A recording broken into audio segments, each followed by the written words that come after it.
Boleh, Izin Pak. saya record ya, dibuat file kita biar bisa dicek lagi buat teman-teman yang belum hadir.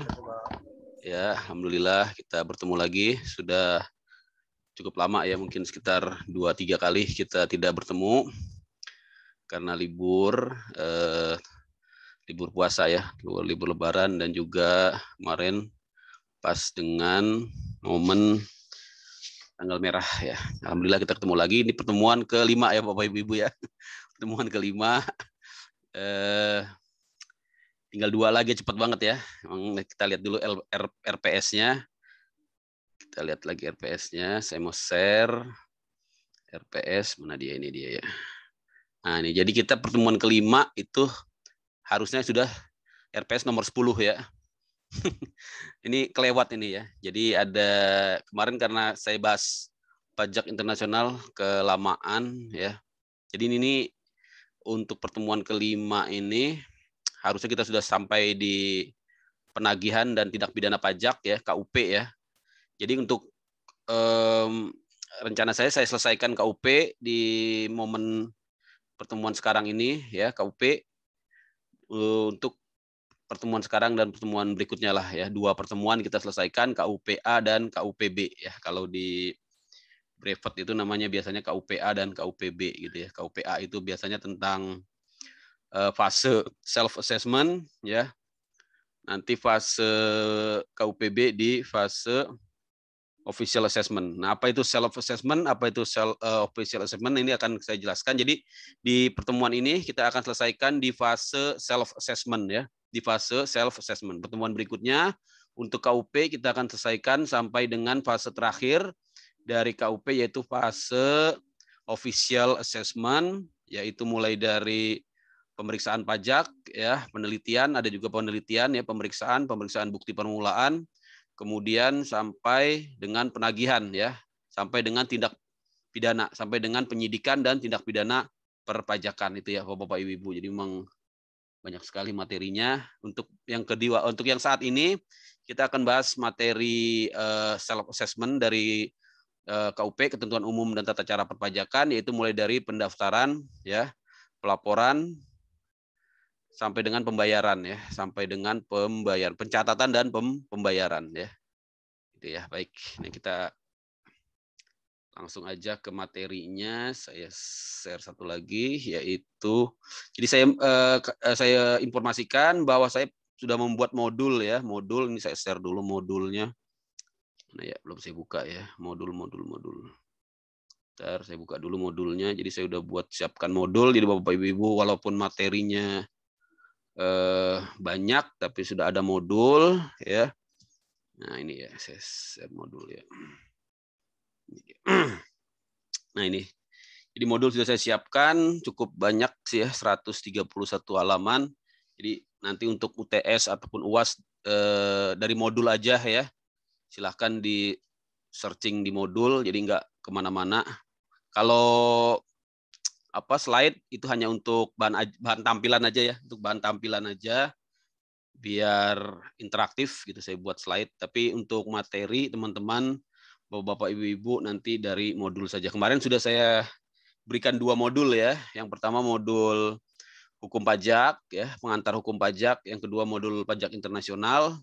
Alhamdulillah sudah kita selesaikan kemarin ya, pajak internasional banyak sekali, mulai dari subjek ya, subjek pajak internasional ya, kemudian BUT ya, kemudian juga mengenai tax treaty ya, kalau masih ingat, kemudian juga bahkan sampai ke penyelesaian sengketanya ya. Penyelesaian sengketa antara ya, baik itu antara negara ya, negara dengan negara yang mengalami ya perbedaan pendapat ataupun sengketa terkait dengan satu status ya perpajakan warga negara ya ataupun subjek pajak. Kemudian juga ada sengketa antar individunya ya, individu yang melakukan transaksi lintas negara. Kemarin kalau Bapak-bapak Ibu-ibu menyimak ya, itu sudah banyak kita bahas di pajak internasional. Nah, sekarang kita fokus di KUP. Ini ada saya siapkan 8 bab ya. Jadi ada 8 bab ini. Bisa lihat di daftar isinya, nanti saya share ke Mbak Sugianti ya. Belum saya share ini ya Mbak Sugi ya. Biasanya saya share sebelum kuliah ya, ini lupa Kalau yang kedua udah, Pak? Yang kedua udah, yang ketiga belum ya? Belum, Bapak. Sorry ya. Tadi harusnya saya share dulu biar bisa dibaca-baca, tapi nanti saya share segera. Jadi ada 8 bab ya. Yang pertama pendahuluan, yang kedua pendaftaran, nanti kaitannya dengan NPWP ya dan PKP. Kemudian bab ketiga tentang pembukuan ya, pembukuan dan pencatatan. Di sini juga kita akan lihat tentang definisinya, kewajibannya ya, ketentuan pembukuan, kemudian kewajiban penyimpanan dokumen ya, kemudian juga masalah transaksi hubungan istimewa ya yang wajib didokumentasi ya, disebut dengan TPDoc ya, dokumentasi atas transaksi yang ya mempunyai hubungan istimewa ya dengan wajib pajak. Di sini ya harus wajib menyimpan dokumen ya, meliputi dokumen atau transaksi tambahan untuk mendukung bahwa transaksi yang dilakukannya ya dengan pihak yang mempunyai hubungan istimewa telah berdasarkan prinsip kewajaran ya atau kelaziman usaha. Itu diatur di PP ya, PP 74 tahun 2011. Ini teman-teman bisa baca ya. Kemudian tentang pembayaran ya, batas waktu pembayaran ada di Undang-Undang KUP pasal 9, kemudian diatur lebih lanjut di ketentuan peraturan Menteri Keuangan ya, teman-teman bisa baca ini kapan membayar, kapan menyetor ya, baik untuk PPN ya, PPH ya, di sini sudah ada tabel-tabelnya. Saya kira ini cukup membantu ya buat juga yang ingin merefresh tentang perpajakan. Kemudian tentang sanksi-sanksi ya, sanksi-sanksi karena keterlambatan, ini masih menggunakan KUP ya, KUP yang lama, jadi saya belum update di Undang-Undang Cipta Kerja, mungkin nanti pertemuan terakhir lah ya. Saya akan sampaikan slide tentang Undang-Undang Cipta Kerja yang dikeluarkan oleh Direktorat Jenderal Pajak, tapi walaupun ini sudah berubah ya, KUP tetap harus kita pelajari juga ya kan, karena peristiwa-peristiwa pemajakan kan masih yang masuk ke dalam sengketa ataupun pemeriksaan masih bisa ditarik mundur sampai 5 tahun ya kan. Jadi kita tetap harus mempelajari KUP ya, Undang-Undang PPH maupun Undang-Undang PPN ya, walaupun sudah beberapa pasalnya sudah diganti dengan Undang-Undang Cipta Kerja. Jadi memang ini belum saya update ya, masih menggunakan KUP. Kemudian mengenai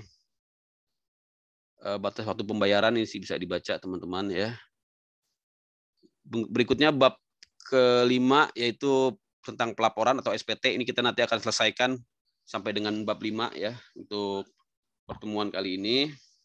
Nanti di pertemuan berikutnya kita akan masuk ke siklus yang namanya official assessment. Tadi bab 1 sampai dengan bab 5 itu siklus self assessment ya, karena dapat dilakukan secara mandiri oleh wajib pajak ya, dengan kesukarelaannya, dengan kesadarannya, tanpa menunggu ya intervensi ataupun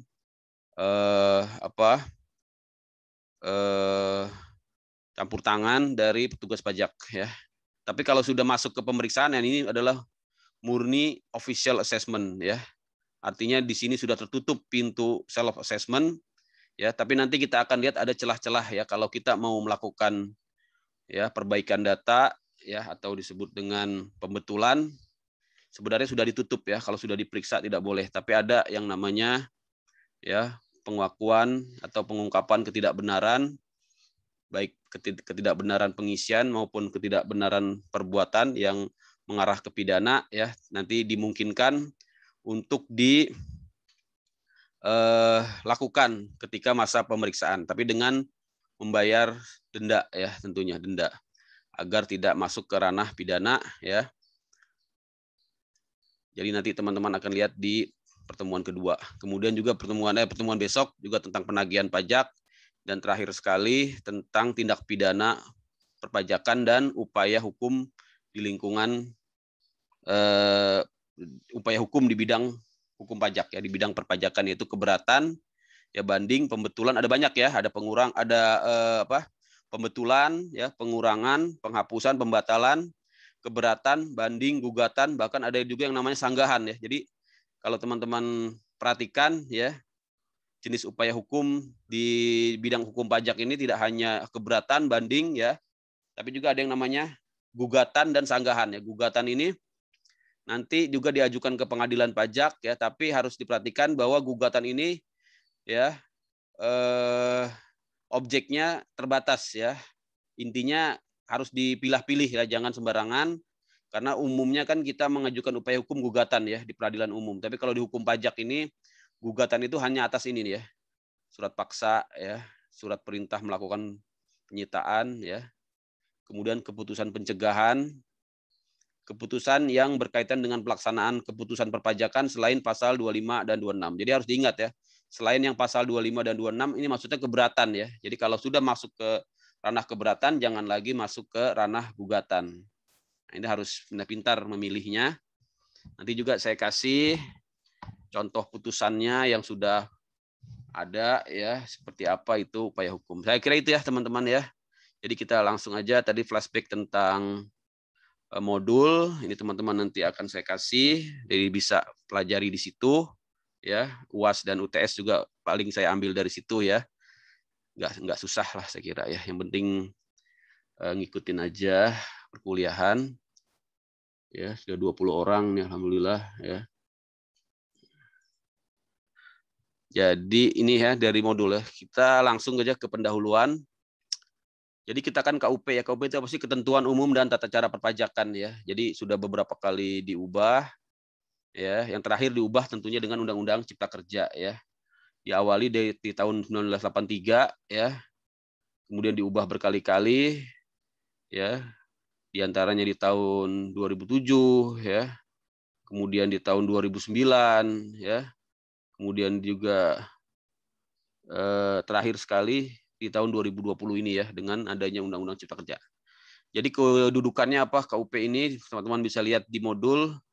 Kedudukannya adalah sebagai payung ya, kaderwet ya, kaderwet atau payung yang memayungi ya undang-undang perpajakan lainnya yang bersifat sektoral. Misalnya Undang-Undang PPH, Undang-Undang PPN ya, kemudian Undang-Undang pajak daerah ya dan retribusi daerah ya. Tunduk kepada ketentuan umum perpajakan sepanjang tidak mengatur yang berbeda masing-masing undang-undang yang bersifat sektoral itu ya. Kalau mengatur yang berbeda maka ketentuan umum perpajakan karena bersifat lex generalis, tentunya dia dikesampingkan oleh ketentuan yang lebih umum, yang lebih khusus ya, atau lex spesialis ya teman-teman. Saya kira itu. Kemudian juga di modul saya masukkan banyak istilah-istilah perpajakan ya agar familiar. Ini banyak sekali. Ini saya ambil dari KUP tentunya. Ya, istilah pengusaha, pengusaha kena pajak, NPWP ya. Nah, mungkin untuk lebih enaknya saya pakai ini aja ya. Saya pakai slide aja ya. Mana dia? Ini dia. Nah, ini. Oke ya. Jadi kalau kita bicara KUP ya teman-teman, tadi apa ketentuan umum dan tata cara perpajakan ya. Umum dan tata cara perpajakan. Nah, sebelumnya kita kembali flashback dulu ya teman-teman ke pengertian hukum, karena bicara hukum pajak, kembali kita bicara hukum itu tidak hanya ya suatu peraturan perundang-undangan ya, tapi bicara masalah hukum sebagai orang hukum, sebagai mahasiswa hukum, kita memahami hukum itu adalah merupakan ya recht ya, atau juga disebut sebagai ius ya, droit, yaitu sekumpulan preskripsi ya. Preskripsi ini artinya keharusan-keharusan ya, perintah-perintah ya, kewajiban-kewajiban mengenai apa yang seharusnya dilakukan dalam mencari keadilan ya. Nah, sedangkan merupakan yang kedua merupakan aturan perilaku yang digunakan untuk menciptakan ketertiban ya. Inilah pengertian hukum dalam pengertian undang-undang ya, lex, loy atau wet ya. Jadi ada dua definisi besar dari hukum, baik definisi yang memandang hukum sebagai suatu hal yang bersifat sosiologis, ya, tidak terbatas dari formalistik, ya, undang-undang, tapi juga hukum dalam pengertian yang lebih luas. Karena nanti kita lihat, ya, ada yang namanya hukum tidak tertulis, ya, terutama, ya, kita nanti lihat yang namanya asas, ya, kemarin kita sudah bahas, ada yang namanya asas, ya, ada yang namanya doktrin, ya, ada yang namanya jurisprudensi, ya. Jurisprudensi itu walaupun dia tertulis, ya, di dalam putusan-putusan Mahkamah Agung, ya, tapi sebenarnya dia tidak dapat dikatakan sebagai hukum tertulis, ya. Banyak para ahli mengatakan yang menjadi jurisprudensi, ya, yang menjadi pertimbangan hukum itulah, ya, yang menjadi dasar-dasar hukum. Jadi yang diambil sebagai dasar hukumnya itu adalah norma tidak tertulis yang ada di dalam hukum, di dalam putusan, yaitu berupa doktrin, ya, ataupun berupa asas, ya, ataupun berupa rasio desidensi, bagaimana, ya, hakim, ya, sebagai apa namanya penyelesai, apa namanya, pemutus perkara, ya, di dalam menerapkan suatu hukum, ya, itu ya teman-teman, ya. Nah, kembali kita ingat lagi, ya, kaitannya dengan hubungan hukum pajak ini, ya, di dalam, ya, ranah besar ilmu hukum, ya. Kita lihat bahwa hukum pajak ini tentunya tidak dapat kita sangkal pasti masuk ke dalam ranah hukum publik, ya. Tidak mungkin dia masuk ke dalam ranah hukum perdata, ya. Kenapa dia masuk ke hukum publik? Karena jelas, ya, hubungan hukum yang diatur di dalam hukum pajak adalah antara negara, ya, sebagai apa, publik, ya, dengan apa, warga negara. Warga negaranya ini adalah wajib pajak, ya, wajib pajak, ya. Negara, ya, sebagai pihak yang menerima, ya, pembayaran pajak, dan wajib pajak sebagai pihak yang terutang pajak, ya. Utang pajak itu sendiri timbul dari undang-undang, ya, bukan timbul dari perikatan sebagaimana halnya hukum perdata. Jadi hukum pajak ini, ya, masuk ke dalam hukum publik, bahkan, ya, menurut Profesor Adriani, ya, dia walaupun masuk ke dalam hukum publik, dia terlepas, ya, dari hukum tata usaha negara. Jadi berdampingan. Tapi kalau kita bahas lebih jauh, ya, dari sisi konstelasi, ya, pembagian hukum di Indonesia, ya, kita lihat misalnya di bidang peradilan, ternyata peradilan pajak, ya, PP ini masuk ke dalam lingkungan peradilan tata usaha negara di undang-undang, ya, kekuasaan kehakiman, ya. Tapi kalau kita lihat secara praktek, pengadilan pajak sebenarnya berdiri sendiri, ya, ya, karena dari segi organisasi, ya, kesekretariatan, ya, itu juga masih, ya, secara organisasi, secara struktur organisasi masih berada, ya, di bawah Kementerian Keuangan, ya. Walaupun para hakim-hakimnya, ya, termasuk ketua pengadilannya dipilih, ya, diangkat, ya, dan dilantik lah, ya, oleh Mahkamah Agung, ya. Tapi organisasinya masih di bawah Kementerian Keuangan. Itu ya teman-teman, memang cukup menarik bidang hukum pajak ini. Kenapa demikian? Kenapa dia dipisahkan dari hukum tata negara? Karena menurut Prof. Adriani, ya, sebagai alat untuk menentukan politik perekonomian, ya. Dan juga perpajakan itu memiliki, ya, istilah-istilah keilmuan tersendiri, ya. Asas-asasnya juga berbeda, ya, dan ini yang harusnya dipahami, ya, oleh para pelajar, ya, mahasiswa, ya, termasuk orang-orang yang meneliti hukum pajak, karena berbeda dengan hukum administrasi secara umum. Gitu ya teman-teman. Perbedaannya di mana? Ya tadi itu, ya. Pertama, ya, dari segi ilmunya tentunya, ya, karena ilmu pajak bersifat khusus tadi, ya. Yang kedua, kita lihat juga dari segi upaya hukumnya, ya. Dari segi upaya hukumnya sudah berbeda. Kalau hukum administrasi secara umum, ya, dia masuk ke ranah hukum tata usaha negara, peradilan tata usaha negara. Tapi hukum pajak, ya, di sini mengenal penyelesaian sengketa pajak secara khusus, ya, melalui pengadilan pajak, ya.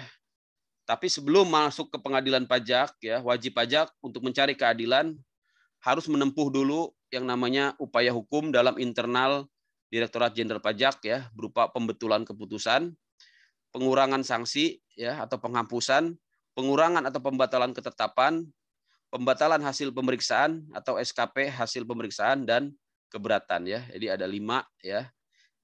dan ini harus dipilih ya, tidak boleh semuanya ya. Jadi kalau mau pembetulan saja ya, kalau mau pengurangan ya. Nanti makanya ketika memilih ini harus dilihat ya, apa yang dilihat.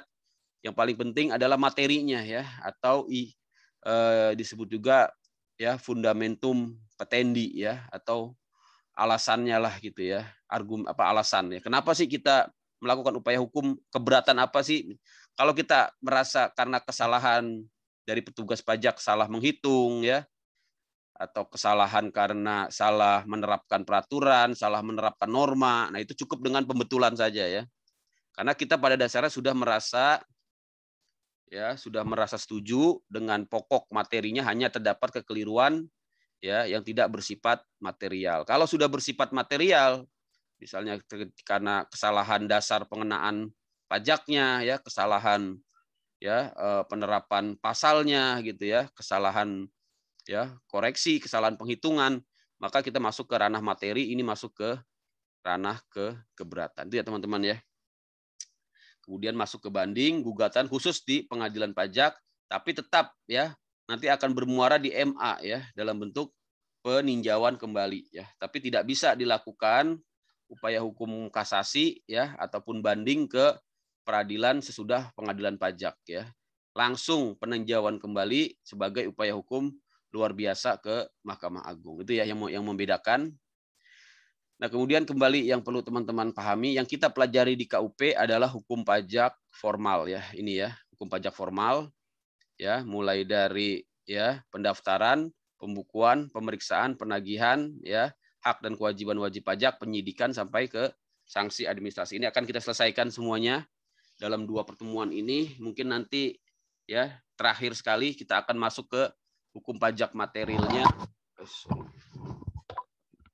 Hukum pajak materialnya yaitu membahas tentang PPN dan PPH ya, PPN dan PPH.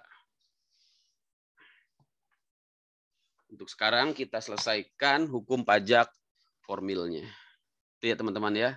Apa itu hukum pajak material ya, nanti akan kita bahas di pertemuan terakhir ya, mungkin ya, mudah-mudahan kita akan bahas tentang undang-undang PPH ya. Undang-Undang nomor 7 tahun 83 terakhir diubah dengan Undang-Undang nomor 36 tahun 2008. Ini perubahan keempat kalau nggak salah ya. Jadi udah 4 kali dirubah. Begitu juga Undang-Undang PPN ya. PPN ini pajak pertambahan nilai, dan PPNBM pajak penjualan barang mewah ya. Sama ya di tahun 83 juga. Terakhir tahun 2009. Nah, sebenarnya terakhir sekali justru diubah dengan Undang-Undang Cipta Kerja ya. Jadi semuanya ini baik undang-undang pajak material, terutama undang-undang PPH, undang-undang PPN, ya. Ini aja 2 ya. Kalau undang-undang PBB enggak ya, enggak kena. Biaya materai juga enggak kena. Ya. Kemudian KUP ya, undang-undang KUP. Nah, ya, ini semuanya dirubah dengan ini ya. Pertama, undang-undang Cipta Kerja ya. Jadi ada yang kena undang-undang Cipta Kerja. Selain itu, yang mengatur tentang hukum pajak ya, hukum pajak formil terutama, ini adalah Undang-Undang nomor 9 tahun 2017 tentang akses informasi keuangan untuk kepentingan perpajakan. Kemudian Undang-Undang nomor 11 tahun 2016 ya, itu tentang pengampunan pajak. Ya, itu ya teman-teman ya. Itu nanti silakan dibaca ya. Jadi ini ceritanya tentang Undang-Undang Cipta Kerja ya. Jadi kalau dihitung KUP itu ya existing law-nya ya, atau ius constitutum ya. Ius constitutum ya, hukum yang berlaku ya, hukum yang berlaku ya, atau apa tadi existing law-nya ya, ini ya. Jadi ini mulai dari tahun 83 ya, perubahan pertama tahun 84, perubahan kedua ya tahun 2000, perubahan ketiga tahun 2007 ya, perubahan keempat tahun 2009, terakhir sekali perubahan kelima berarti ya, 1 2 3 4 5 ya. Tahu Undang-Undang Cipta Kerja yang baru saja disahkan tahun kemarin di akhir tahun ya, November 2020 ya, baru 6 bulan ya, masih apa namanya? Masih anget lah gitu ya. PP-nya pun sudah keluar, PMK-nya pun sudah sudah keluar ya. Nanti kita akan kalau sempat kita akan bahas ya. Tapi untuk materi UTS dan UAS kita masih pakai KUP aja ya. Mungkin Undang-Undang Cipta Kerja ini bonus lah nanti. Nah, inilah gambaran besar dari KUP yang akan kita selesaikan pada pertemuan ini ya. Yaitu total ada sekitar 50 pasal ya. Mulai dari pasal 1 pasal sampai 50 ya. Ada juga pasal-pasal yang ada hurufnya ya, misalnya pasal berapa nih 36A ya, ini ya. Ini pasal-pasal yang ada hurufnya ini biasanya adalah pasal yang ada belakangan ya, yang belakangan sesudah adanya perubahan. Kemudian diselipkan ya pasal-pasal ini yang ada huruf-hurufnya ini ya. Kita lihat apa sih isinya ya dari rentetan pasal-pasal ini secara gampang ya, secara apa namanya mudah kita lihat di siklus ini ya, bagan ya. Kita lihat di bagan ini.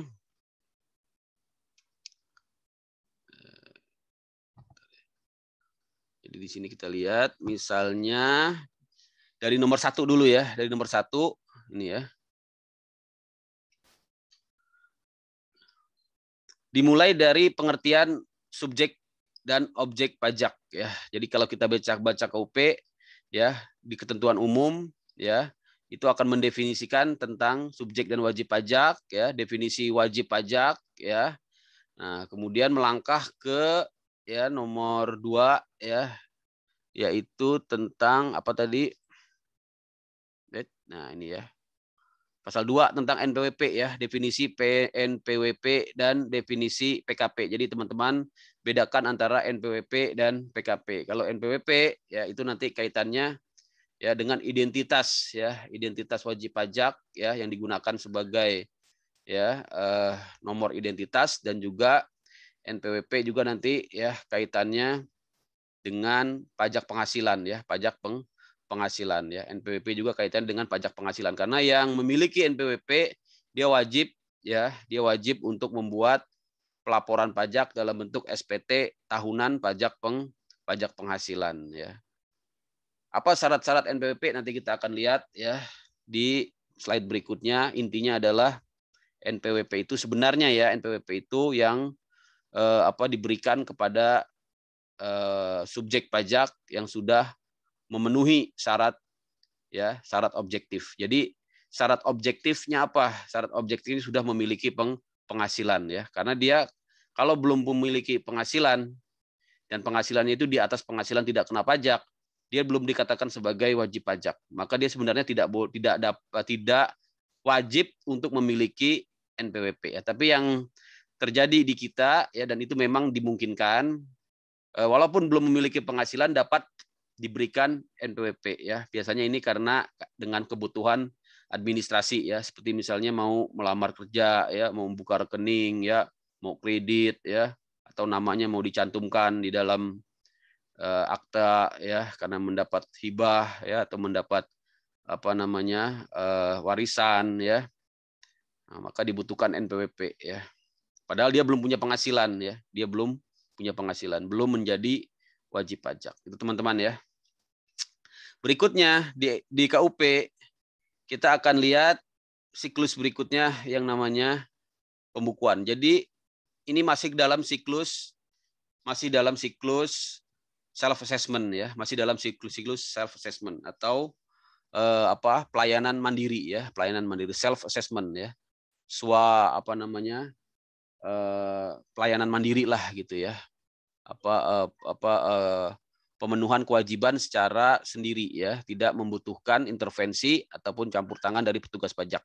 Jadi mulai dari mendaftar, kita sebenarnya mendaftar berdasarkan keinginan sendiri ya, berdasarkan kesadaran sendiri ya. Begitu kita merasa sudah masuk ke dalam wajib pajak ya, maka sebenarnya kita sudah harus mendaftar. Cuma memang kebanyakan NPWP ini justru sebaliknya ya.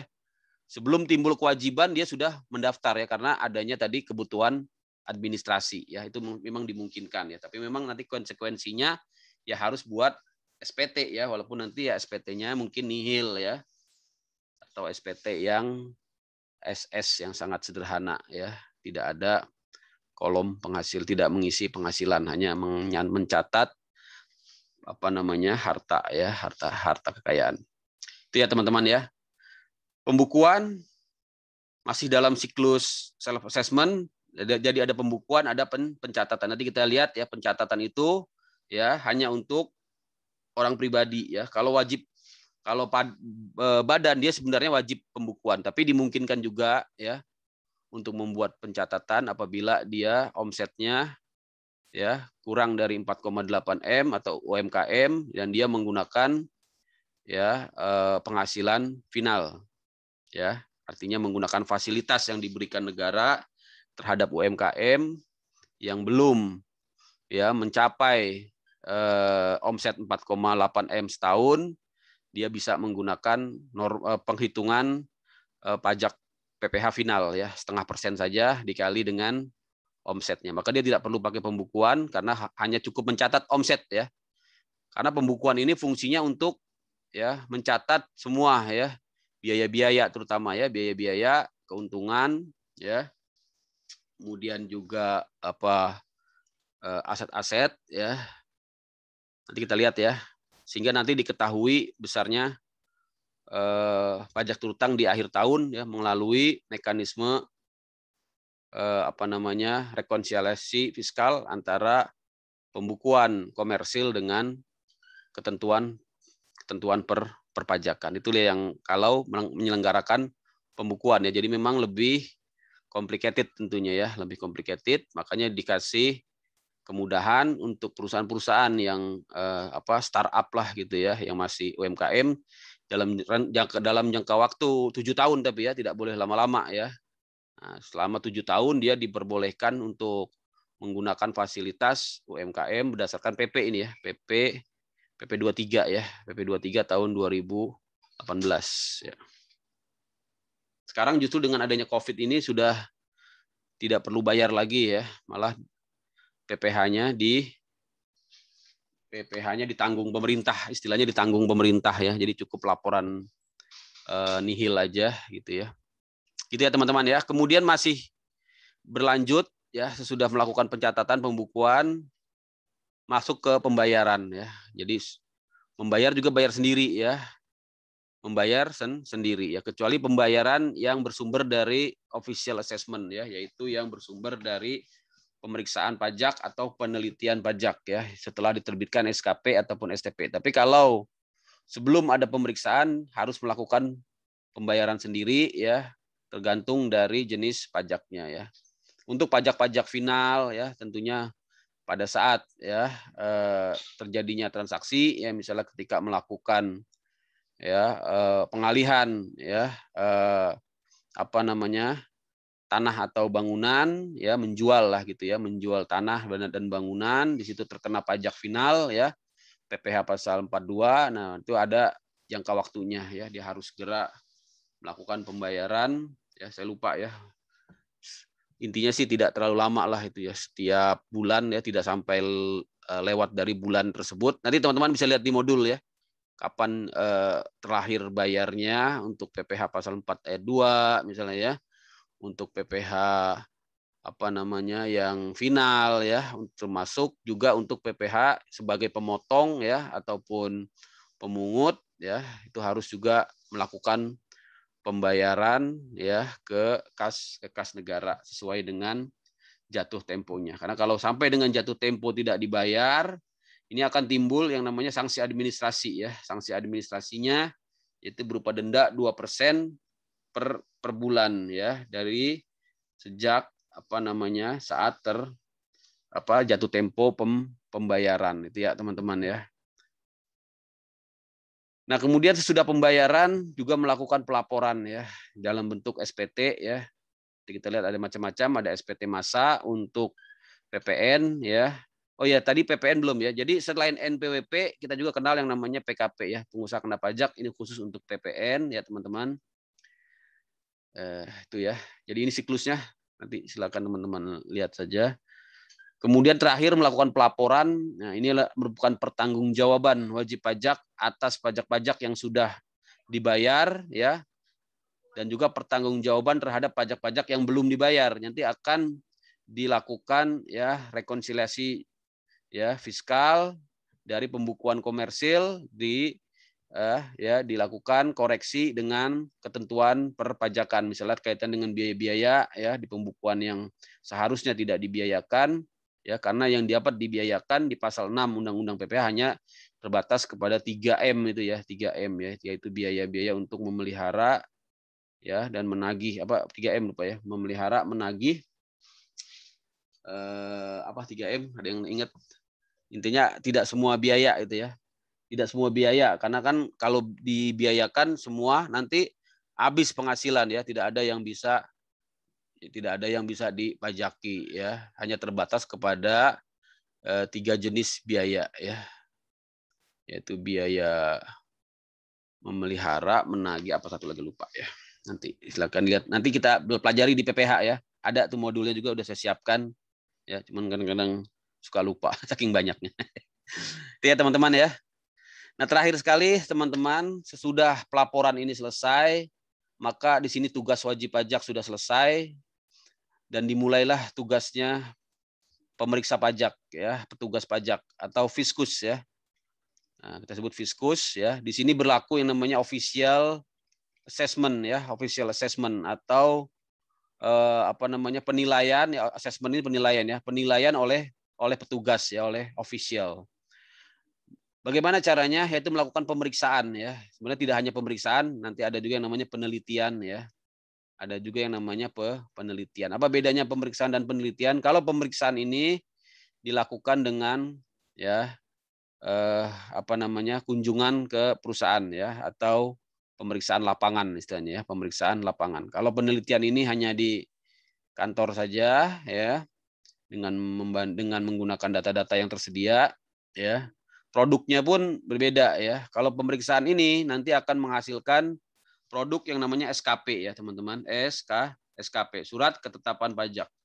Kalau penelitian ini produknya biasanya STP ya, hanya STP saja ya, surat tagihan pajak ya.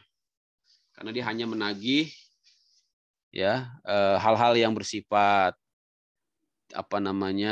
administratif ya, sanksi-sanksi administratif. Kalau SKP ini ya surat ketetapan pajak ya. Jadi semuanya diperiksa di sini ya, baik segi administratifnya ya, formalitas ya, maupun segi materialnya ya. Sehingga dihasilkan surat ketetapan pajak, baik itu surat ketetapan pajak ya lebih bayar, macam-macam nanti ya, ada surat ketetapan pajak lebih bayar, surat ketetapan pajak kurang bayar ya, surat ketetapan pajak nihil ya. Bisa juga surat ketetapan pajak kurang bayar tambahan ya, KBT ya. Jadi SKPLB, SKPKB, ini KB ya. SKPN, SKP nihil, SKP KBT, surat ketetapan pajak kurang bayar tambahan. Nah, setelah pemeriksaan ini, apabila wajib pajak setelah pemeriksaan ini akan timbul ketetapan ini ya, ketetapan. Jadi ini ya ketetapan tadi ya, surat ketetapan pajak ya. Apabila wajib pajak masih tidak setuju ya dengan hasil pemeriksaan dengan berbagai alasan ya, baik itu alasan formal maupun alasan material. Alasan formal itu misalnya tidak setuju dengan ya pemeriksaannya ya, misalnya pemeriksaan tanpa didahului surat pemberitahuan ya, tidak ada surat tugas, tidak ada kunjungan gitu ya, tidak ada panggilan untuk hadir ya, atau pembahasan ya. Nah, tidak dilakukan pembahasan ya, tidak disampaikan hasil ya hasil pemeriksaan ya, surat hasil pemeriksaan tidak disampaikan hasilnya, tahu-tahu langsung dikeluarkan surat ketetapan pajak. Nah, itu bisa melakukan upaya hukum ya. Upaya hukumnya apa tadi sudah saya jelaskan, banyak sekali ya, mulai dari pembetulan, pengurangan, pembatalan ya, keberatan ya, banding ya, sampai upaya hukum luar biasa ke Mahkamah Agung.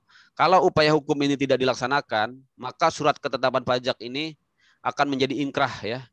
Dia akan menjadi inkrah, artinya berkekuatan hukum tetap karena tidak ada upaya hukum. Selama masih ada upaya hukum, maka akan tertunda ya, pelaksanaan dari surat keputusan tertunda ya, sampai dengan ada keputusan dari upaya hukum. Kalau tidak ada upaya hukum, dia menjadi inkrah ya, dan apabila keputusan tersebut merupakan keputusan yang bersifat kurang bayar, artinya masih ada keputusan, masih ada tagihan pajak yang harus dibayar, maka akan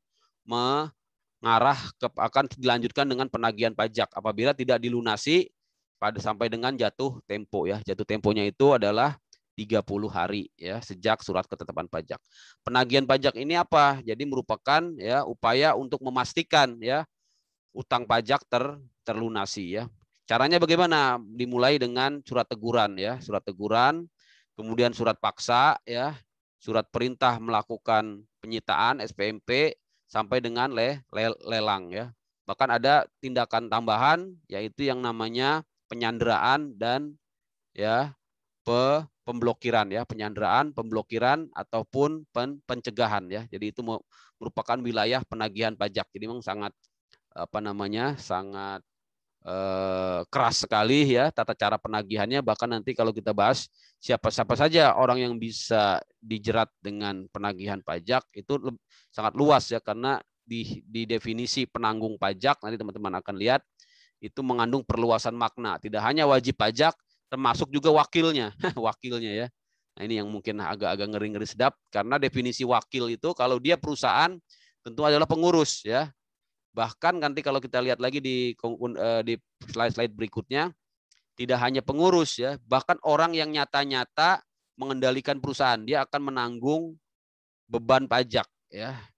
Orang yang nyata-nyata mengendalikan perusahaan, misalnya namanya tidak tercantum di akte notaris ya, atau di akte pendirian, di akte perusahaan ya, tidak tercantum ya, bukan pengurus ya, bukan pemegang modal ya, bukan komisaris, tapi ternyata diketahui dia mengendalikan perusahaan ya, misalnya dia bisa menyuruh ya membayar ya, bisa menyuruh melakukan kontrak ya, transaksi ya, bisa menandatangani cek ya.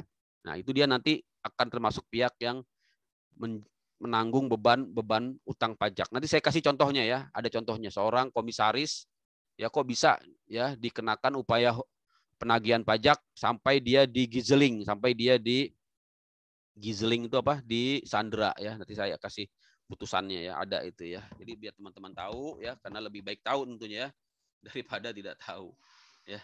Saya kira itu untuk KUP kita sebenarnya ini aja teman-teman. Memang kalau kita bahas semuanya itu banyak sekali ya. Jadi intinya sih itu untuk KUP. Nah ini mungkin dalam bentuk fase-fase ya biar lebih jelas. Jadi kita dapat bagi ya KUP ini ya ke dalam 5 fase ya.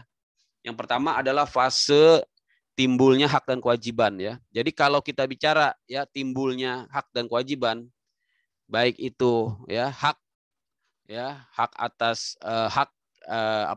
yang dimaksud dengan hak itu tentunya klaim ya, misalnya klaim untuk pengembalian ya, klaim untuk termasuk juga klaim untuk mendapatkan akses NPWP ya, klaim untuk mendapatkan kemudahan-kemudahan ya, termasuk dan kewajiban tentunya adalah kewajiban untuk melunasi atau untuk membayar pajak ya. Dan itu ya berlaku sejak adanya undang-undang ya. Nah, hak dan kewajiban ini ya di dalam hukum pajak memang sangat mengandalkan pada ya kesadaran dari wajib pajak yang disebut dengan self assessment. Cuma harus dipahami ya, yang namanya self assessment ini bukanlah sebuah opsi ya, bukan sebuah pilihan ya, bukan sebuah himbauan sebenarnya ya. Tapi sebenarnya dia adalah sebuah kewajiban ya, sebuah kewajiban. Mengapa saya katakan kewajiban? Karena kalau tidak dilaksanakan dia akan berakibat sanksi ya, baik sanksi administrasi maupun sanksi pidana ya. Jadi sebenarnya bukan opsi ya, bukan mau kita karena saya orang baik ya, karena saya sadar hukum, saya buatlah NPWP. Tidak, karena sebenarnya kalaupun kita nanti tidak buat, nanti akan dikenakan yang namanya NPWP ataupun PKP jabatan, dan itu akan berakibat sanksi ya. Misalnya ketika kita sudah ber-NPWP, kita sudah punya penghasilan tapi kita tidak melaporkan penghasilan kita, termasuk kita tidak membuat NPWP ya, tidak menyampaikan SPT. Tentunya kalau NPWP aja sudah tidak ada ya, bagaimana mau membuat SPT ya, bagaimana mau membayar pajak ya kan? Nah, tentunya nanti akan ada sanksi-sanksi administrasi ya maupun pidana ya. Kalau sanksi administrasi itu bisa diberlakukan ya sampai dengan 5 tahun ke belakang sejak NPWP jabatan ya, istilahnya NPWP jabatan ya. Jadi bukan NPWP yang kita buat secara inisiatif sendiri, tapi NPWP yang diberikan ya yang diberikan oleh NPWP yang dipaksakan ya atau dipaksakan lah gitu ya, diterapkan lah gitu ya oleh petugas pajak gitu ya teman-teman ya. Kemudian PKP ya, PKP itu pengusaha kena pajak yang omsetnya sudah di atas 4,8 miliar setahun, dia harus memungut PPN ya. Selain dia memungut PPN, dia tentunya harus melaporkan PPN-nya tersebut ya dan menyetorkannya ke kas negara. Nah, ini pun bukan opsi ya. Artinya memang kalau dia sudah lewat 4,8 M dalam masa pajak berikutnya ya, tahun pajak berikutnya dia harus sudah mempunyai NPWP, harus sudah daftar dan dia harus sudah mulai memungut PPN. Artinya ketika itu tidak dilaksanakan ya, kemudian ketahuan ya dari hasil pemeriksaan petugas pajak ya, maka dia akan terkena ya tindakan jabatan ya. Apa itu? Ya, maka segala penyerahannya, artinya semua penjualannya, omsetnya ya dikatakan itu sebagai terutang PPN 10% ya. Nah, itu baru pokoknya. Nanti ada sanksinya lagi ya. Sanksinya misalnya sanksi keterlambatan 2%, kemudian sanksi sanksi kenaikan ya 100% ya. Nah, di total-total ya bisa dia kena sanksi ya bisa sampai dengan ya 2 sampai 3 kali lipat dari pokok pajaknya gitu ya. Nah, itu nanti tergantung ya, kalau memang semakin lama ketahuannya gitu ya, maka semakin terakumulasi jumlah ya sanksi dari pajaknya itu ya, teman-temannya gitu ya. Jadi memang ini bukan self assessment, ini tentunya bukan sebuah opsi, tapi sebenarnya sebuah kewajiban. Begitu juga pembukuan ya. Dan di sini kita melakukan penetapan. Nah, ini ya teman-teman ya. Jadi sebagai wajib pajak ya, kita sebenarnya melakukan penetapan sama seperti penetapan yang dilakukan oleh petugas pajak. Tapi penetapan yang dimaksud di sini tentunya adalah penetapan dalam rangka self assessment, di mana kita menetapkan berapa pajak yang terutang ya, berapa yang harus kita bayar ya, berapa yang harus kita kompensasikan, berapa yang harus kita mintakan restitusi. Kita melakukan penetapan di sini ya. Masih dalam rangka self assessment, baru kemudian kita melakukan pembayaran. Itu ya teman-teman ya. Nah, kemudian sesudah melakukan pembayaran, kita melakukan SPT, menyampaikan SPT ya, SPT tahunan untuk PPH ya, orang pribadi atau badan, atau SPT massa ya untuk PPN ya. Untuk PPN itu karena dia harus menyetorkan ya pajak pajak yang dia pungut kas negara ya setiap bulan.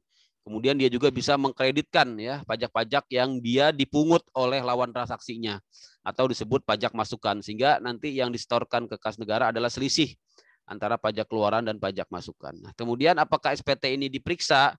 Nah, SPT ini memang tidak semuanya diperiksa ya, karena yang diperiksa itu hanya sedikit ya, terutama yang kaitannya dengan perusahaan-perusahaan yang SPT-SPT yang lebih bayar ya, itu yang diperiksa ya. Kemudian juga SPT-SPT yang kategori-kategori tertentu ya sesuai dengan manajemen risiko ya dari Direktorat Jenderal Pajak ya. Kemudian juga ada pemeriksaan untuk keperluan untuk tujuan-tujuan lain ya. Intinya apakah dalam 5 tahun tersebut diperiksa? Kalau tidak diperiksa maka dia menjadi inkrah SPT ini ya. Selesai sudah ya, maka dia dianggap benar ya kewajiban perpajakannya apabila dalam tempo 5 tahun tidak diperiksa atau disebut daluarsa. Maka di sini sudah daluarsa ya, bahasanya daluarsa, tapi sebenarnya kalau di kamus ya besar bahasa Indonesia yang benar tuh pakai ya, kedaluarsa ya, tapi ini jarang ya. Di undang-undang aja daluarsa ya. Ini yang salah undang-undangnya apa ya, kamus bahasa Indonesia ya. Kalau di kamus bahasa Indonesia kedaluarsa ya. Kita jarang ya pakai kedaluarsa ya. Emang kadang-kadang ilmu bahasa ini ada gap ya antara dasain dengan dasolennya gitu ya. Saya juga baru tahu yang benar ternyata kedaluarsa ya. Tapi ya karena di undang-undangnya daluarsa ya. Daluarsa ya kita pakai bahasa undang-undang aja ya. Daluarsa selama 5 tahun ya. Kalau 5 tahun tidak diperiksa, dia menjadi inkrah ya. Oh sorry ya, kata daluarsa ini tidak ada di undang-undang ya. Kalau tidak salah tidak ada ya di undang-undang. Di undang-undang hanya dikatakan hak menagih ya, hak menagih menjadi hilang gitu ya. Tapi memang ini harus kita biasakan lah ya, kedaluarsa ini ya. Karena ini bahasa resmi dari apa namanya? Ejaan ya, dari bahasa Indonesia, dari ejaan yang disempurnakan lah kalau dulu istilahnya ya. Oke ya, kita lanjut teman-teman. Nah, kalau dia sudah diperiksa, kalau dia tidak diperiksa dia selesai inkrah. Tapi kalau diperiksa, nah kita lihat, kita masuk ke fase berikutnya ya, yang disebut dengan fase official assessment atau fase pengawasan ya. Apa itu? Yaitu pemeriksaan ya.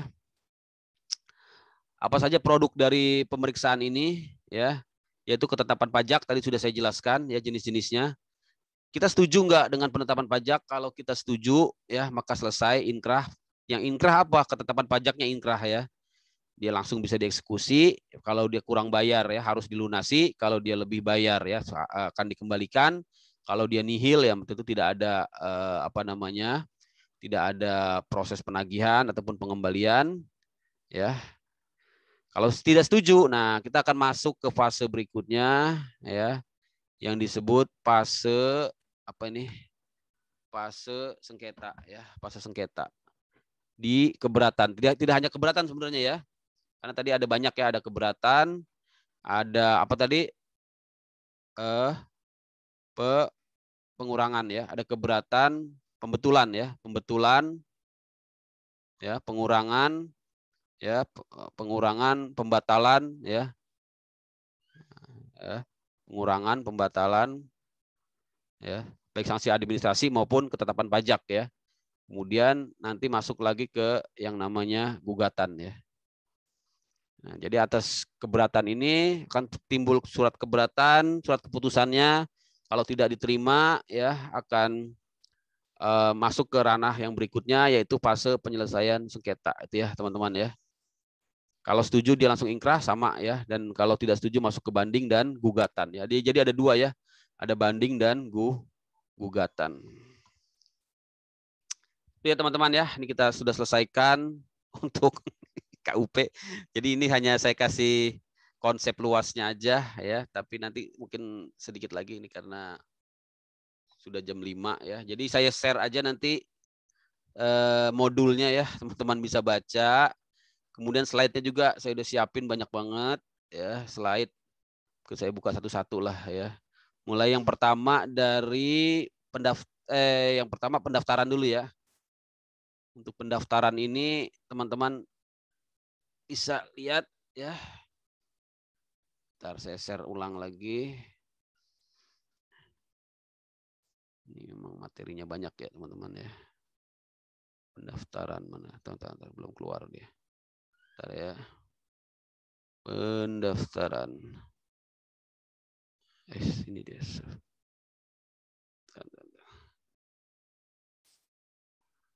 Nah ini dia. Ntar ya. Lama. Pendaftaran. Jadi ada pendaftaran ya. Pendaftaran.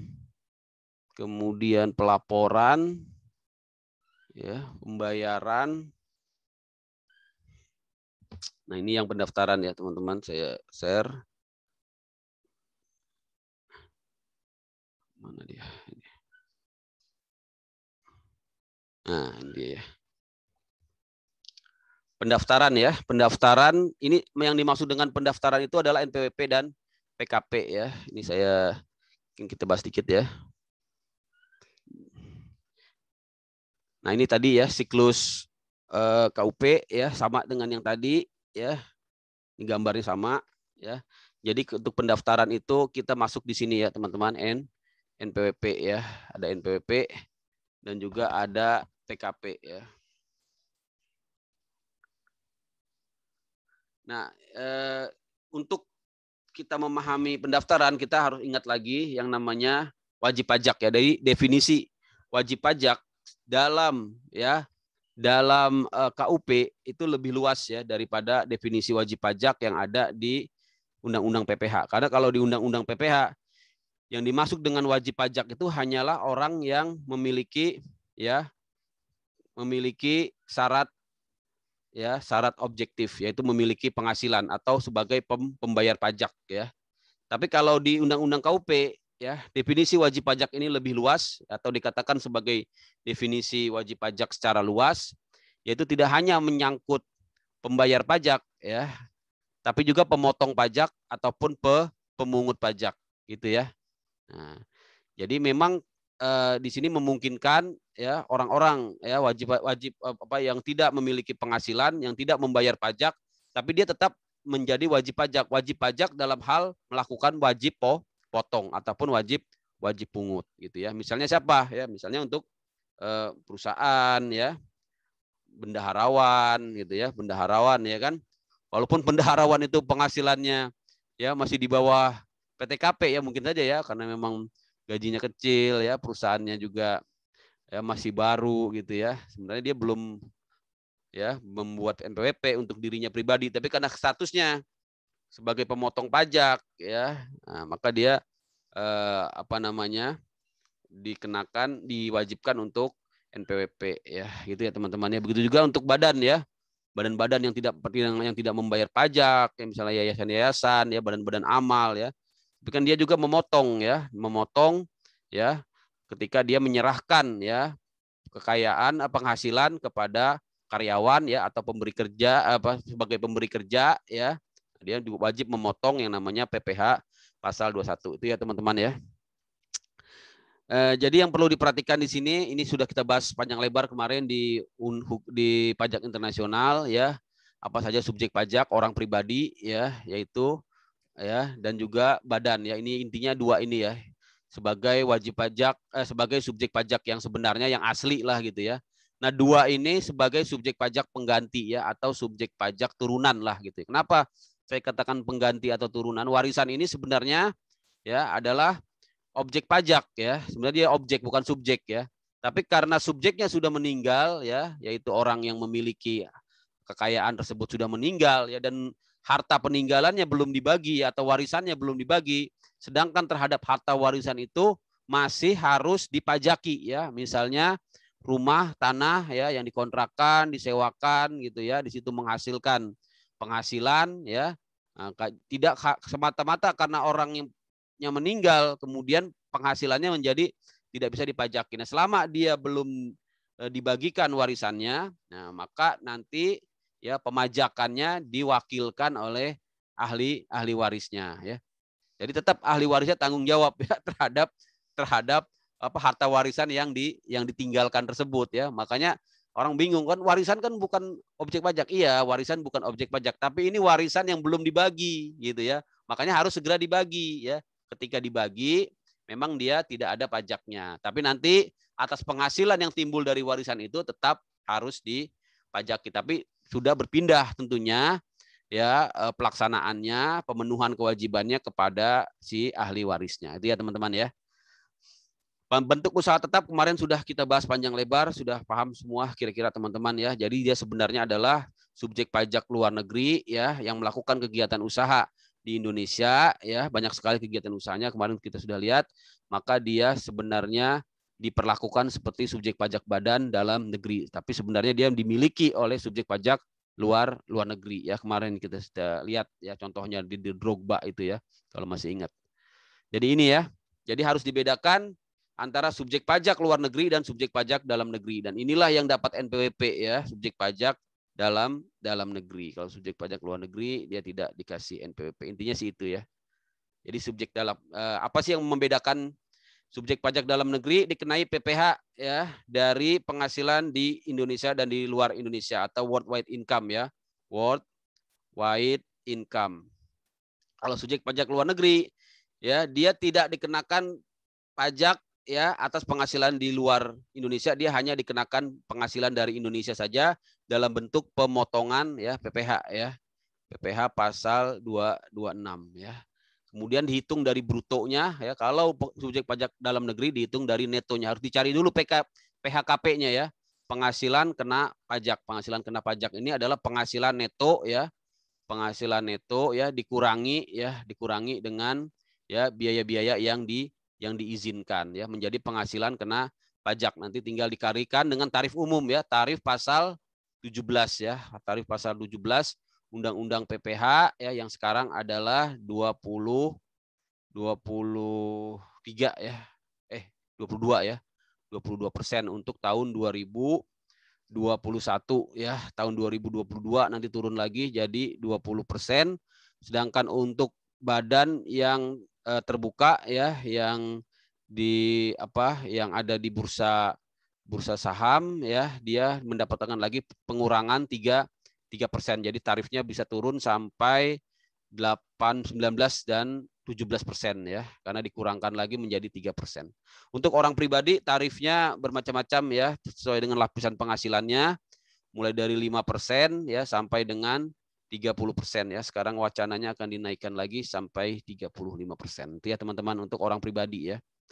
Dan dia wajib menyampaikan SPT. Inilah wajib pajak dalam negeri ya, sedangkan wajib pajak luar negeri tidak wajib menyampaikan SPT ya. Itulah kira-kira pokok intinya seperti itu teman-teman. Ini silakan nanti dibaca aja ya. Ini NPWP ya. Karena sudah malam ini ya. Mungkin terakhir tentang PKP kali ya. PKP ini artinya adalah pengusaha ya. Ini kaitannya dengan Undang-Undang PPN, teman-teman ya, dia wajib ya melaporkan usahanya ya pada kantor DJP di wilayah kerjanya yang meliputi ya. Jadi dia harus melaporkan tempat tinggalnya ya, tempat kedudukannya dan tempat kegiatan usahanya. Kemudian dia dikukuhkan menjadi pengusaha kena pajak ya. Ini catat persyaratannya ya. Saya kira ini juga sekarang sudah berubah lah ya. Karena kan ini sudah masa pandemi ya. Kayaknya udah bisa online semua lah ini ya. Silakan teman-teman lihat persyaratannya di masing-masing kantor pajak lah ya, biar lebih jelas. Ini mekanismenya ya. Ya intinya sih datang ke kantor pajak ya. Tanya bagaimana Pak, saya mau bikin NPWP, saya mau bikin PKP ya. Di sini memang ada ya janji layanan ya 1 bulan ya. NPWP harus diberikan 1 bulan ya. Setelah saat usaha ya harus sudah dibuat ya. PKP akhir bulan ya. Ini silakan teman-teman bisa lihat ya. Jadi NPWP itu tanda pengenal diri dan identitas ya dalam melaksanakan kewajiban perpajakan. Kemudian untuk wanita, nah ini yang mungkin penting ya. Jadi untuk NPWP kaitannya dengan penghasilan, kita mengenal yang namanya ya prinsip keluarga ya. Jadi prinsip keluarga sebagai satu entitas ya. Prinsip keluarga sebagai satu entitas. Makanya wanita yang sudah menikah sebenarnya dia ya bisa digabungkan dengan suaminya ya. Tapi memang di sini ada opsi ya, ada pilihan di mana kalau dia memilih untuk terpisah juga boleh ya. Artinya dia melaksanakan hak dan kewajiban perpajakannya terpisah dengan suaminya, artinya dia punya NPWP sendiri dan bikin SPT sendiri gitu ya. Tapi nanti dalam penghitungannya memang tetap harus digabung ya. Karena nanti dalam menentukan penghasilan tidak kena pajaknya. Ya kira itu ya teman-teman ya. Apalagi nih. Anak-anak juga ya, anak yang belum dewasa juga harus ikut orang tuanya ya. NPWP-nya ikut dengan orang tuanya. Kalau istri ikut dengan suaminya tadi ya. Warisan yang belum terbagi tadi ya. Jadi NPWP-nya dari orang pribadi yang meninggalkan warisan ya tetap belum dihapus sampai warisannya selesai dibagi ya, tetap hidup NPWP-nya walaupun orangnya sudah meninggal. Tapi dalam pelaksanaan ya dilaksanakan diwakili oleh ahli waris ya atau pelaksana wasiat atau pengurus harta peninggalan. Nah, kemudian harus dipahami ini ya untuk membedakan antara BUT ya dengan perusahaan ya yang berkedudukan di Indonesia. Bedanya apa ya? Kalau dia itu ya berupa ya subsidiari ya, artinya dia mendirikan ya di Indonesia ya suatu perusahaan dengan entitas baru ya, maka dia di sini menjadi ya tipenya sebagai subjek pajak dalam negeri ya. Tapi kalau dia hanya perwakilan ya, sedangkan parent company-nya ini tetap ya tidak mendirikan suatu badan baru di Indonesia, maka dia nanti menjadi BUT itu ya teman-teman ya. Jadi harus dilihat tipenya seperti apa, apakah menggunakan ya FDI ya foreign direct investment, langsung mendirikan perusahaan di Indonesia ya, atau hanya ya berkegiatan di Indonesia ya tanpa mendirikan ya badan hukum di Indonesia. Itu ya teman-teman ya. Jadi itu terakhir saya kira ini tentang NPWP dan PKP secara jabatan ya. Tadi sudah saya singgung ya. Jadi secara jabatan itu artinya yang bersangkutan tidak menjalankan kewajibannya sehingga negara dalam hal ini Fiskus turun ya melakukan koreksi dengan menerbitkan NPWP dan PKP secara jabatan ya. Konsekuensinya apa? Ya, konsekuensinya ada yang namanya tarik mundur 5 tahun ya, teman-teman ya. Kita lihat di sini ya.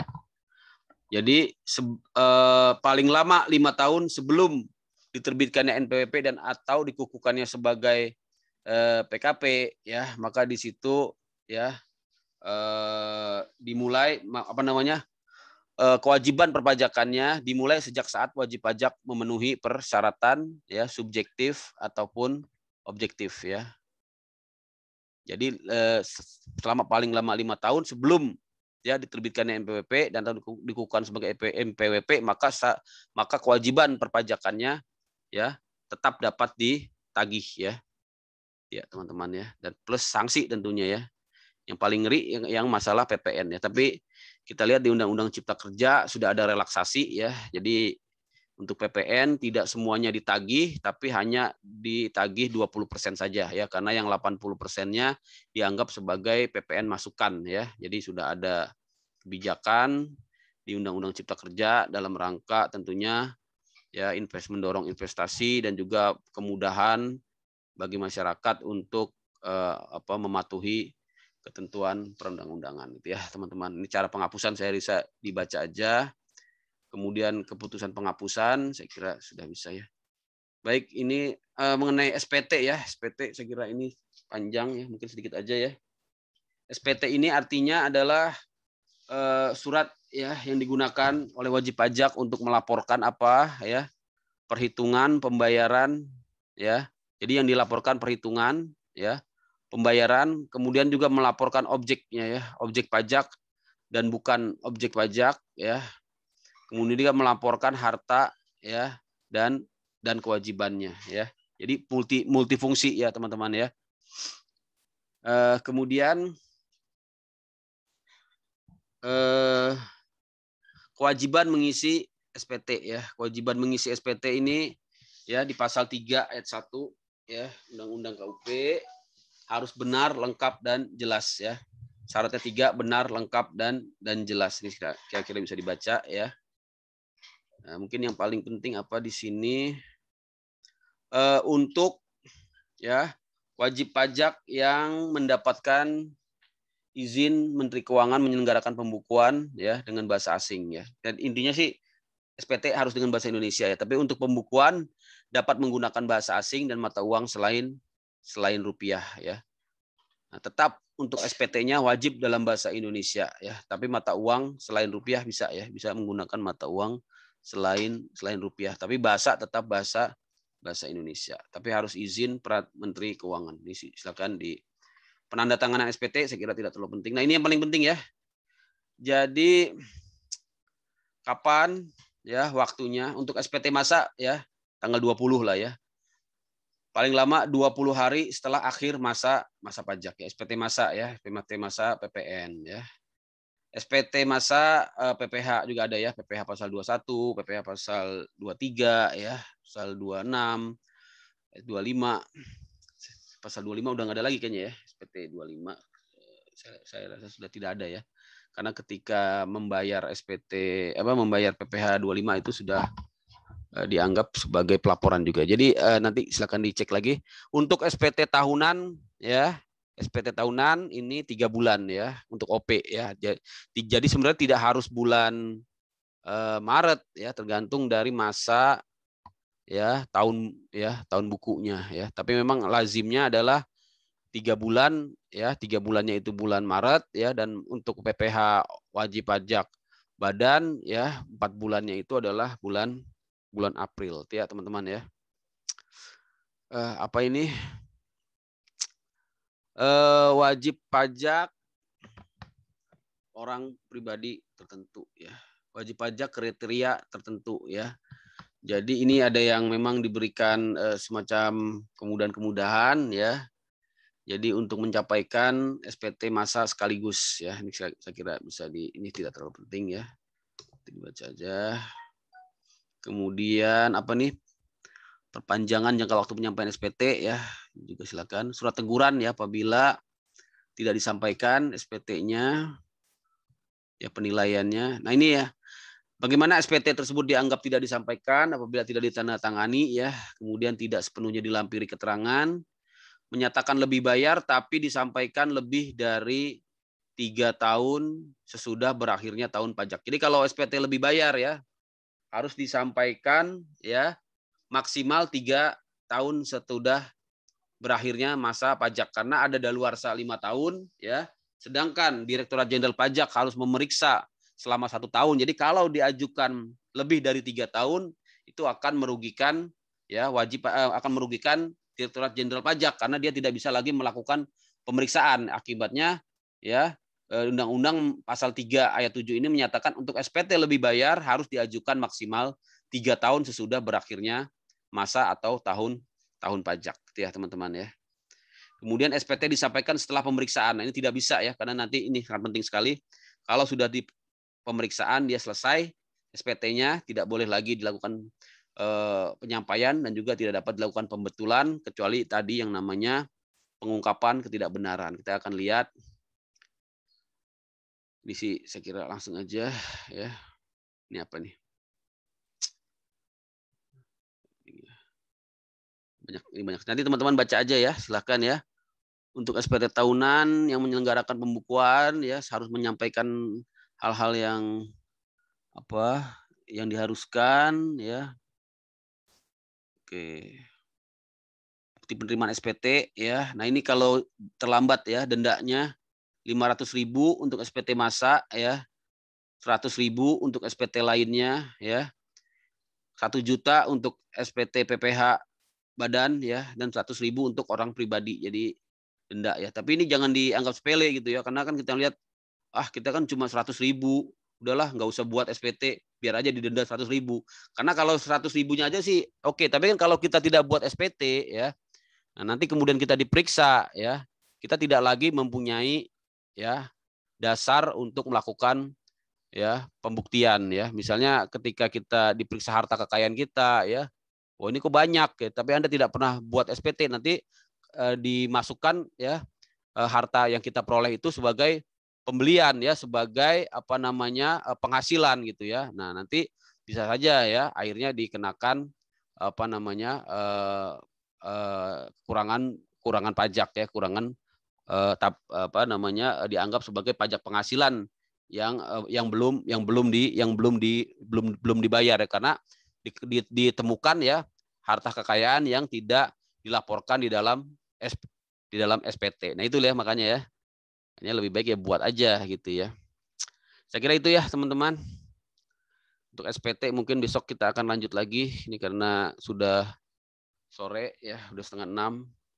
Kayaknya udah mulai ini ya, creepy ya hawanya.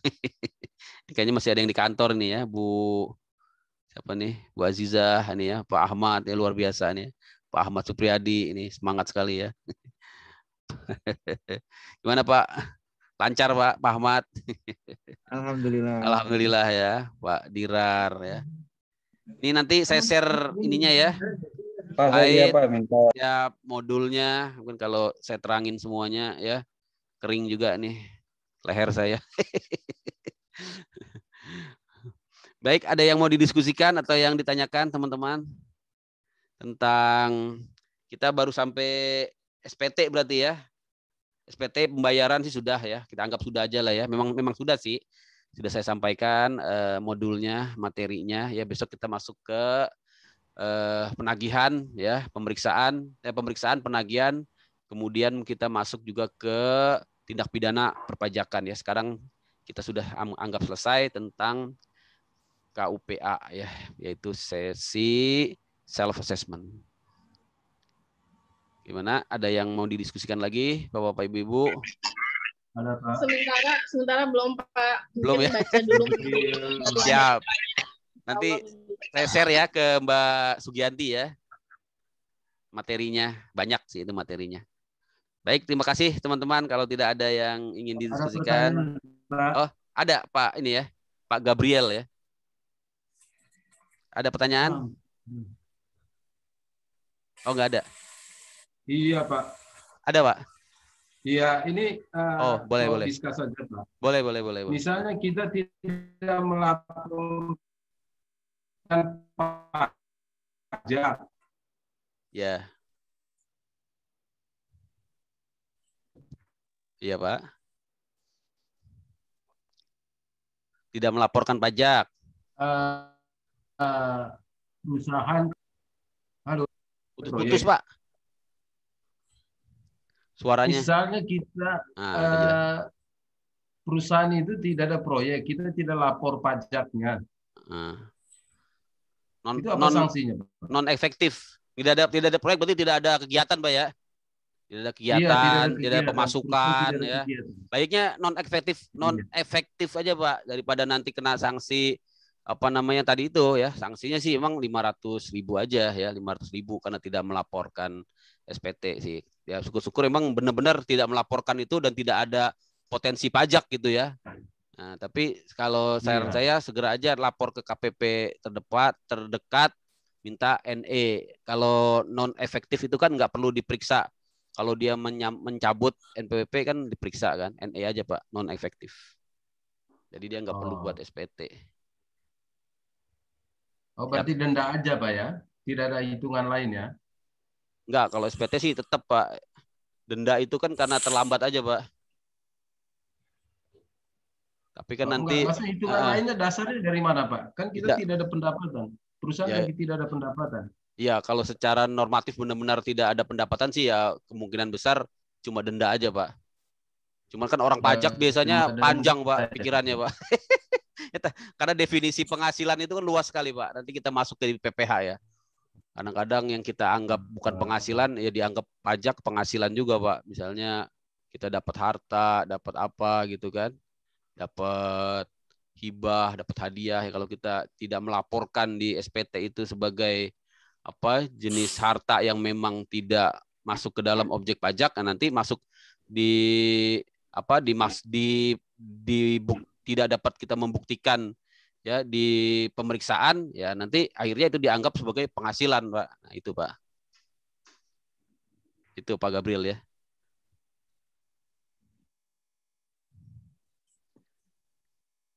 Jelas Pak ya?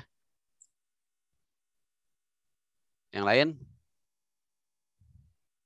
Pak Rusi Andi kayaknya ini mau nanya kayaknya ini. Udah maghrib Pak. Udah maghrib ya, deh siap. Ya. Baik, karena sudah maghrib kita ini dulu ya, kita break dulu, kita selesaikan dulu. Terima kasih kepada teman-teman semua. Kita tinggal 2 pertemuan lagi. Terima kasih banyak Pak. Sama-sama. Ini saya Sehat-sehat terus Pak. Sama-sama semuanya sehat. Sebentar ya, saya ini dulu ya. Apa namanya? Saya print. Bentar ya, saya print.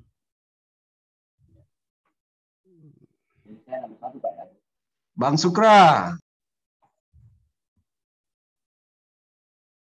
Abang Da. Kakanda apa kabar?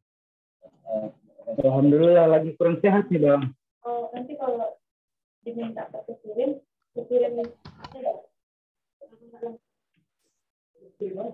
Dira lagi mana? Mau ikut gugat Pak Jokowi nggak? Kenapa mau digugat? Kita lagi gugat itu, lagi perdata.